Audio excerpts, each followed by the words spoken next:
सादर प्रणाम। मैं नीरजा चौधरी एक बार फिर आपके अपने चैनल इन्फोनी कॉर्नर में आप सभी का स्वागत एवं अभिनंदन करती हूँ। आज का जो हमारा टॉपिक है वो टेरिडोफाइटा से संबंधित है। आज हम पढ़ेंगे टेरिडोफाइटा के बारे में। देखिए, टेरिडोफाइटा की जो विशेषताएं हैं, आज का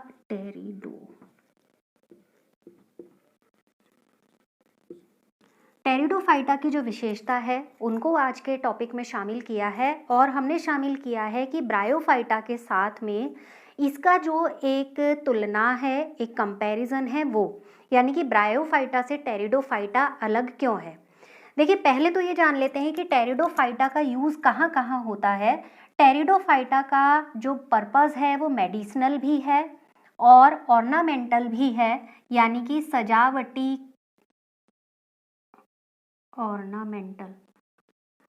सजावटी पौधों के रूप में भी इसको इस्तेमाल किया जाता है और दवाइयों के रूप में भी इसका इस्तेमाल किया जाता है। टेरिडोफाइटा ऐसी जगहों पर होते हैं जो नम स्थान होते हैं, यानी कि मॉइस्ट एरिया हो गए, उन स्थानों पर टेरिडोफाइटा मिलते हैं। लेकिन कभी कभी ऐसा भी देखा गया है कि जो रेतीली मिट्टी होती है वहाँ पर भी टेरिडोफाइट्स ग्रो कर लेते हैं, यानी कि वहाँ पर भी इनमें वृद्धि होती है। हमने जब ब्रायोफाइटा पढ़ा था तो हमने उसमें एक डोमिनेटिंग फेज के बारे में बात की थी और उसकी डोमिनेटिंग फेज थी वहाँ पर गैमेटोफाइट यानी युग्मकोद्भिद अवस्था। ठीक है, लेकिन टेरिडोफाइटा में क्या होता है, जो प्लांट बॉडी होती है यानी कि डोमिनेटिंग फेज होती है, वो डोमिनेटिंग फेज है यहाँ पर स्पोरोफाइट। और ये स्पोरोफाइट किसमें डिवाइडेड होता है? ट्रू रूट में, स्टेम में और लीफ में।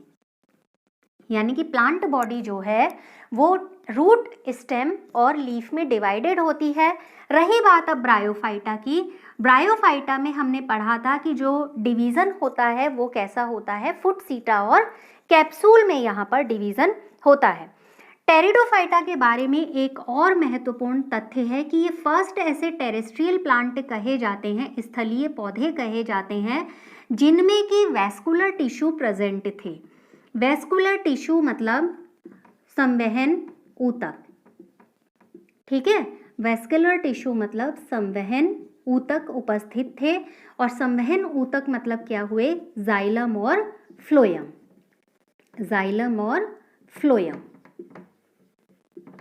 ठीक है, तो फर्स्ट ये इंपॉर्टेंट है कि प्रश्न पूछा गया है, कंपटीशन में भी पूछा गया है कि फर्स्ट टेरेस्ट्रियल प्लांट ऐसे कौन से थे जिनमें वैस्कुलर टिश्यू मिलते थे, यानी कि जिनमें संवहन ऊतक मिलते थे। तो वो थे हमारे जाइलम और फ्लोएम। और संवहन ऊतक तो ये हुए, लेकिन वो फर्स्ट टेरेस्ट्रियल प्लांट कौन से थे? टेरिडोफाइटा। टेरिडोफाइटा की एक विशेषता और ये है कि जो इसकी पत्तियां होती हैं, जैसे हमने ब्रायोफाइट में पढ़ा था कि पत्तियां थोड़ी सी मोटी होती हैं, तो लेकिन यहाँ पर पत्तियां दो तरीके की मिलती हैं। एक होती है माइक्रो लीव्स जिनको कहा जाता है, जैसे कि स्लेजिनेला में होता है, और दूसरी होती है मैक्रो लीफ।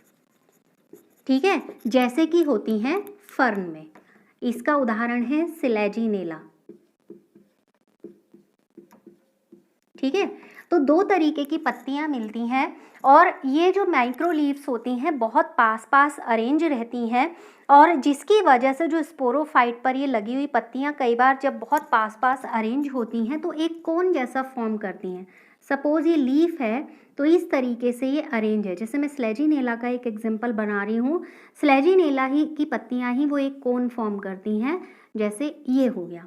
अब पत्तियां क्या हैं, बहुत पास पास लगी हुई हैं, तो ये एक कोन जैसी संरचना यहाँ पर बना रही है।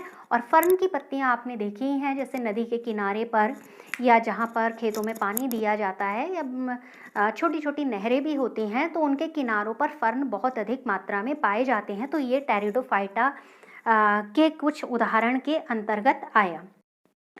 अब जो टेरिडोफाइटा है बहुत ज़्यादा, जैसे यहाँ पर कहा कि एक कोन फॉर्म कर ले रहे हैं, जैसे स्लेजिनेला का एग्जांपल बताया। मैं बार बार रिपीट इसलिए कर रही हूँ क्योंकि क्वेश्चन अराइज होता है लीफ कोन कहाँ पर बनता है, तो वो इस तरीके से यहाँ पर लीफ कोन बनता है। ठीक है, अब जो यहाँ पर स्पोरोफाइट है वो किसको प्रोड्यूस करेगा? स्पोर यानी कि बीजाणुओं को प्रोड्यूस करेगा। स्पोरोफाइट मतलब बीजाणुभिद जो है वो, यानी कि बीजाणुधानी जो है वो क्या करेगी, स्पोर को प्रोड्यूस करेगी। ये स्पोर जब प्रोडक्शन होगा तो कौन से प्रकार का डिवीज़न होता है, मियोसिस डिवीज़न होता है, जिसके बारे में कल हमने पढ़ा भी था। मियोसिस और माइटोसिस डिवीज़न 2 तरीके के सेल डिवीज़न होते हैं। उसके बाद ये स्पोर क्या होते हैं, जर्मिनेट होते हैं। लेकिन जब इनका जर्मिनेशन होता है ये बड़े कंसिक्वेंट होते हैं, यानी कि अस्पष्ट से होते हैं, छोटे होते हैं, मल्टी सेलुलर होते हैं, फ्री लिविंग होते हैं, और बहुत से ऐसे होते हैं जो प्रकाश संश्लेषी थैलाब यानी कि फोटोसिंथेटिक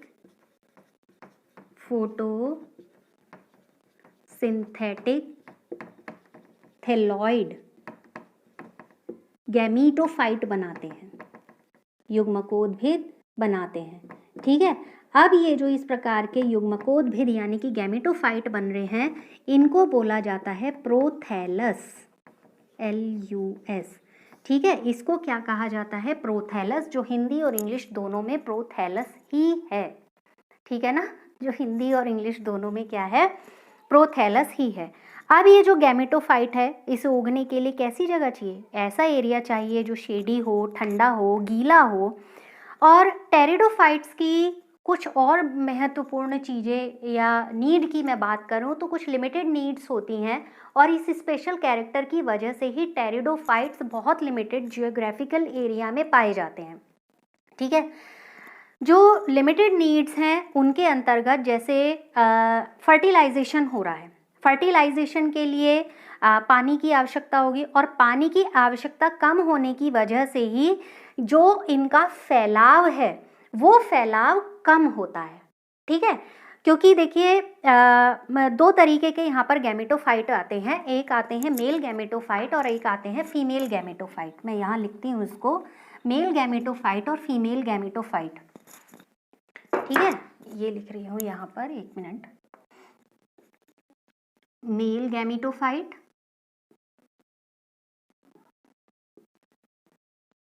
और फीमेल गैमेटोफाइट।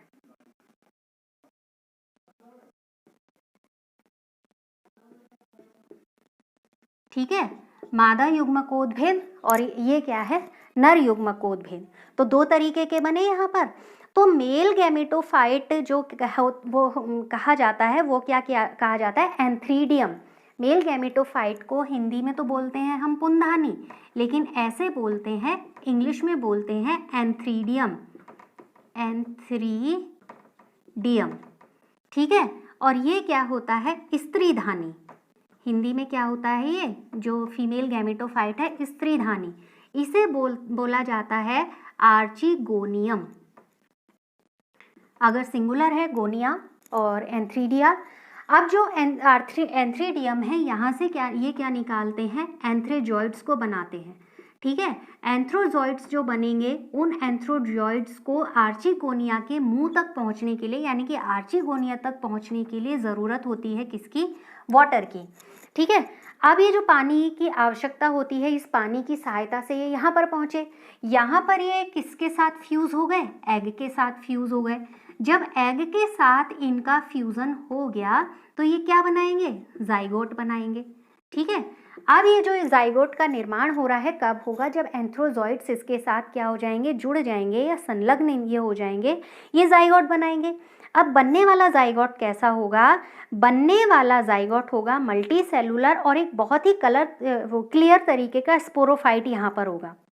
ठीक है, और यही स्पोरोफिटिक जो फेज़ होगी, यही स्पोरोफिटिक फेज़ की हमने बात की, जो कि डोमिनेटिंग फेज़ होती है टेरिडोफाइटा में, जो कि ब्रायोफाइटा में क्या थी, गैमेटोफाइट फेज़ थी, जो प्लांट बॉडी की डोमिनेटिंग फेज़ जिसको हमने कहा था। ठीक है, अब क्या है, ये तो यहाँ पर एंथ्रोजॉइड्स की बात हुई। अब बात करते हैं स्पोर की। टेरिडोफाइट्स में 2 तरीके के स्पोर्स डेवलप होते हैं। एक कुछ ऐसे होते हैं जो समबीजाणुक होते हैं, जिन्हें बोला जाता है होमोस्पोरस। ठीक है, कुछ ऐसे होते हैं जो अलग अलग यानी कि विषम बीजाणुक होते हैं, उनको बोला जाता है हेट्रोस्पोरस। हेट्रोस्पोरस का मतलब ये होता है, जो इसमें स्पोर बन रहे हैं, कुछ स्पोर बड़े होते हैं यानी बिग होते हैं या लार्ज होते हैं, और कुछ स्पोर छोटे होते हैं यानी कि स्मॉल होते हैं। ठीक है, तो दो तरीके के स्पोर बने, तो हेट्रोस्पोरस हो गया। तो हेट्रोस्पोरस का एग्जाम्पल हम क्या ले सकते हैं, स्लेजिनेला और साल्विनिया दो तरीके के हैं जो हेट्रोस्पोरस बनाते हैं। अब इसमें जो बड़े स्पोर होते हैं, यानी कि जो बड़े स्पोर यहाँ पर फॉर्म हो रहे हैं, बड़े स्पोर फीमेल गैमेटोफाइट और छोटे स्पोर क्या करते हैं, मेल गैमेटोफाइट बन जाते हैं। बड़े स्पोर कैसे बनेंगे, फीमेल गैमेटोफाइट, और जो छोटे स्पोर होते हैं वो क्या बनाते हैं, मेल गैमेटोफाइट यहाँ पर बनाते हैं। यानी जो छोटे स्पोर हैं, बड़े स्पोर हैं, वो तो मादा युग्मकोद्भिद का निर्माण कर रहे हैं, और जो छोटे स्पोर हैं वो नर युग्मकोद्भिद का यहाँ पर निर्माण कर रहे हैं।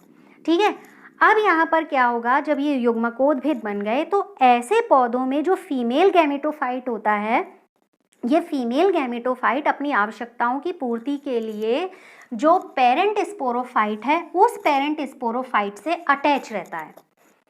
ठीक है, अब जब इसका अटैचमेंट हो जाएगा, यहाँ पर जाइगोट फॉर्मेशन हो जाएगी, फीमेल गैमीटी क्या करेगा, जाइगोट को डेवलप करने का काम करेगा।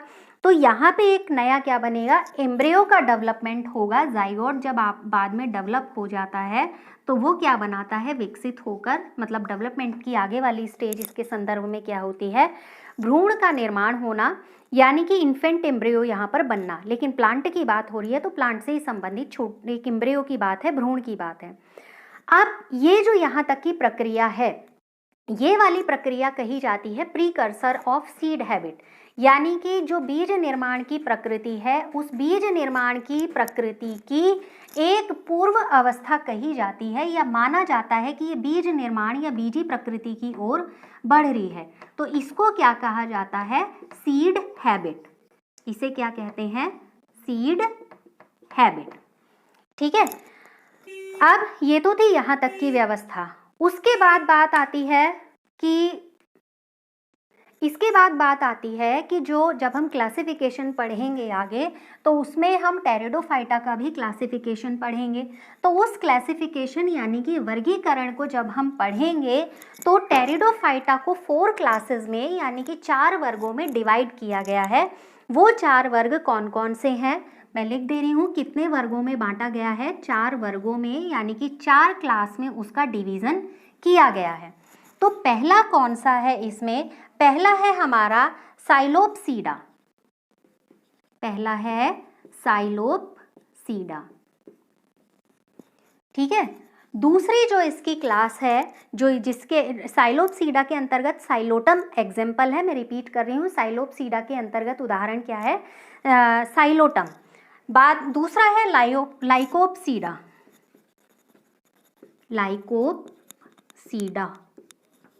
ठीक है, तीसरा है यहाँ पर लाइकोपसीडा का भी मैं एग्जाम्पल बोल दे रही हूँ, जो हम स्लेजिनेला का उदाहरण अभी तक पढ़ते आए हैं वो लाइकोपसीडा के अंतर्गत है, यानी कि क्लास लाइकोपसीडा में आता है। स्फिनोपसीडा तीसरा है, स्फिनोपसीडा। ठीक, और चौथा यहाँ पर है स्फिनोपसीडा के बाद, स्फिनोपसीडा का इक्विसिटम एग्जाम्पल होगा। स्फिनोपसीडा के बाद आती है बात टीरोपसीडा की। टीरोपसीडा का उदाहरण है आपका ड्रायोप्टेरिस। टीरोपसीडा। साइलोपसीडा, मैं इंग्लिश हिंदी दोनों में लिख दे रही हूँ, प्रोनाउंसिएशन एक सा ही है। लायोपसीडा, लायोपसीडा, स्फिनोपसीडा